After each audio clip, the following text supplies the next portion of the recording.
جس موضوع پر گفتگو کی گئی ہے وہ ہے اولاد کی تربیت اور والدین کی ذمہ داری، اور آج کے خطبے جمعہ کا موضوع ہے۔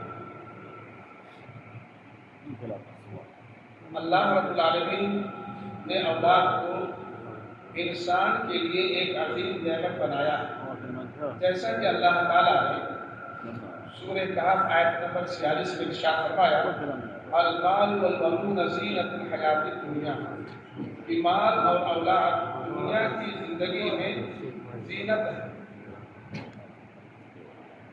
لیکن یہ نعمت صرف خوشی اور فخر کا ذریعہ نہیں بلکہ ایک آزمائش اور امانت بھی ہے۔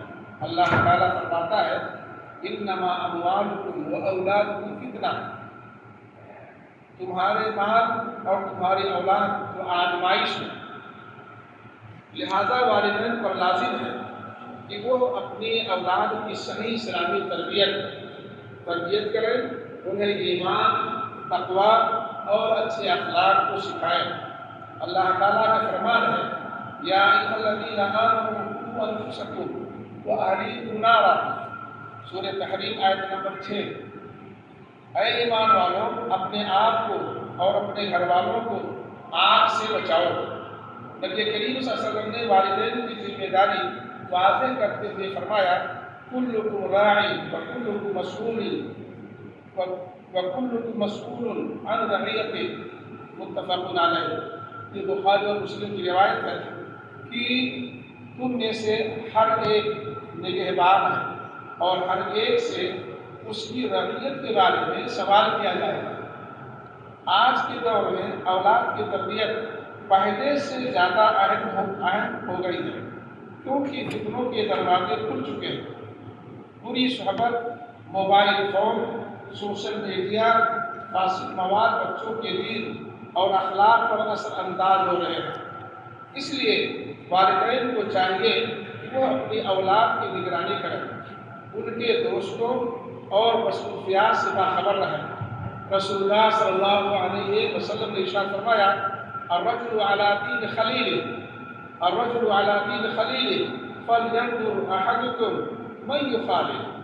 یہ سنن ابو داؤد کی روایت ہے کہ آدمی اپنے دوست کے دین پر ہوتا ہے، لہذا ہر شخص دیکھے کہ وہ کس سے دوستی کر رہا ہے۔ اسی طرح آپ صلی اللہ علیہ وسلم نے ارشاد فرمایا کہ مثل الجلیس الصالح والسوء کحامل المسک ونافخ الکیر، متفق علیہ۔ نیک اور برے ساتھی کی مثال مشک اٹھانے والے اور بھٹی پھونکنے والے کی سی ہے۔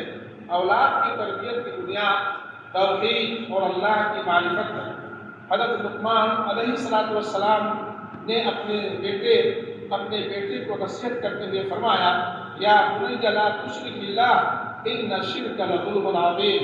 اے میرے بیٹے، اللہ کے ساتھ شرک نہ کرنا، بے شک شرک بہت بڑا ظلم ہے۔ پھر نماز کی تاکید کرتے ہوئے فرمایا، یا بنی قم الصلاۃ، اے میرے بیٹے نماز قائم کرو، اور اچھے اخلاق کی تعلیم دیتے ہوئے فرمایا، ولا تسعر خدک للناس ولا تمشی فی الارض مرحا، سورہ لقمان آیت نمبر 18۔ لوگوں سے منہ پھیر کر بات نہ کرو اور زمین میں اکڑ کر نہ چلو۔ والدین کے لیے ایک عظیم ہتھیار اپنی اولاد کے حق میں دعا کرنا ہے۔ رسول اللہ صلی اللہ علیہ وسلم نے فرمایا ہے کہ ثلاث دعوات مستجابات لا شک فیہن دعوت الوالد ودعوت المسافر ودعوت المظلوم۔ یہ سنن ترمذی کی روایت ہے کہ 3 دعائیں ضرور قبول ہوتی ہیں، والد کی دعا، مسافر کی دعا اور مظلوم کی دعا۔ اللہ کے نیک بندوں کی دعا یہ ہوتی ہے، ربنا هب لنا من ازواجنا وذریاتنا قرۃ اعین واجعلنا للمتقین اماما۔ اے ہمارے رب، ہمیں ہماری بیویوں اور اولاد کی طرف سے آنکھوں کی ٹھنڈک عطا فرما اور ہمیں متقین کا امام بنا۔ آخر میں یاد رکھیں کہ نیک اولاد والدین کے لیے دنیا اور آخرت کا سرمایہ ہے۔